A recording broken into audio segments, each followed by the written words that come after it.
नमस्कार।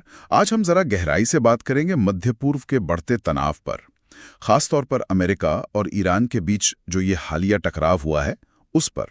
हमारे पास कुछ रिपोर्ट्स हैं, ताज़ा खबरें हैं, अमेरिकी हमलों और उसके बाद जो भी हुआ है उस पर फोकस रहेगा। कोशिश करेंगे समझने की कि क्या हो रहा है, कौन क्या कर रहा है और आगे क्या हो सकता है। ठीक है, तो चलिए शुरू करते हैं।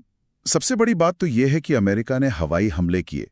खबरों के मुताबिक ईरान के 3 अहम परमाणु ठिकाने निशाने पर थे, फोर्डो, नतांज और इस्फहान। और इसमें B-2 स्पिरिट बॉम्बर्स इस्तेमाल हुए और साथ में GBU-57 बम, जिन्हें मॉप या मैसिव ऑर्डिनेंस पेनिट्रेटर कहते हैं।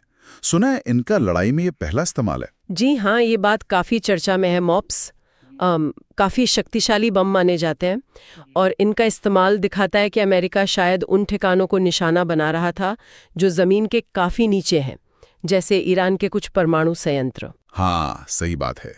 ये बंकर बस्टर टाइप के हथियार हैं।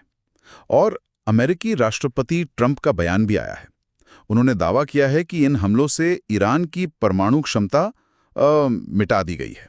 यहीं पर मामला थोड़ा क्या कहते हैं धुंधला हो जाता है, क्योंकि देखिए सैटेलाइट तस्वीरों और IAEA मतलब अंतर्राष्ट्रीय परमाणु ऊर्जा एजेंसी की शुरुआती रिपोर्ट्स को देखें तो असल में कितना नुकसान हुआ है ये कहना अभी मुश्किल है। यूरेनियम का भंडार कहाँ था, कितना सुरक्षित है, इस पर पूरी तरह से क्लैरिटी नहीं है। अच्छा, ईरान ने यह तो नहीं माना कि कोई रेडिएशन लीक हुआ है, पर हाँ, उन्होंने ये जरूर कहा है कि इसके गंभीर नतीजे होंगे।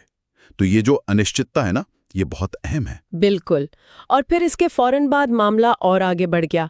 ईरान ने जवाबी कार्रवाई की, इजराइल पर मिसाइलें दागी। ये खैबर शेकन मिसाइलें थी, है ना, उन्नत किस्म की। जी हाँ, खैबर शेकन। और इन्हें उन्नत इसलिए कहा जा रहा है क्योंकि कुछ रिपोर्ट्स के मुताबिक ये मौजूदा मिसाइल डिफेंस सिस्टम को चकमा दे सकते हैं। जाहिर है इसके बाद इजराइल कैसे चुप बैठता। उन्होंने भी ईरान में यज़्द शहर के पास मिसाइल स्टोरेज की जगहों पर हमला किया। तो ये एक तरह से सीधी भिड़ंत हो गई, जैसे को तैसा। बिल्कुल, और इससे तनाव और बढ़ गया है। मतलब अब संघर्ष सीधे इन 2 पुराने क्षेत्रीय दुश्मनों के बीच आ गया है। और इन फौजी कार्रवाइयों के अलावा एक और बात है जो चिंता बढ़ा रही है। वो है ईरान की कथित धमकी, होर्मुज जल डमरू मध्य को बंद करने की। हाँ, और ये बहुत गंभीर बात है। होर्मुज जल डमरू मध्य मतलब दुनिया के तेल व्यापार की लाइफलाइन है एक तरह से। करीब 20% तेल व्यापार वहीं से होता है।